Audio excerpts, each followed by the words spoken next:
মাদ্রাসার খালি ইয়াল এই যে এটা হচ্ছে আমাদের মাদ্রাসার সামনে ওরা কি পরিমাণে আক্রমণ করতেছে। এখন মাদ্রাসা পোলাবেন খেপবে না কি করবে আপনারাই বলুন। কি পরিমাণ অত্যাচার ওরা করতেছে আমাদের উপরে, আমরা তো এখনো বের হয় না করতেছে আমাদের উপরে করতেছে আমাদের উপরে আক্রমণ করতেছে।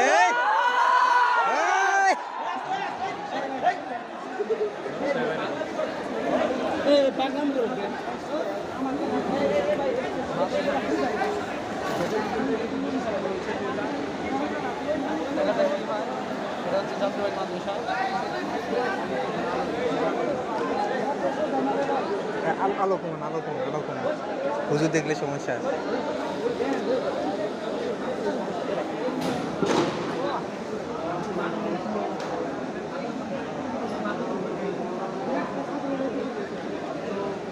ভাই সবাই বসে দেন।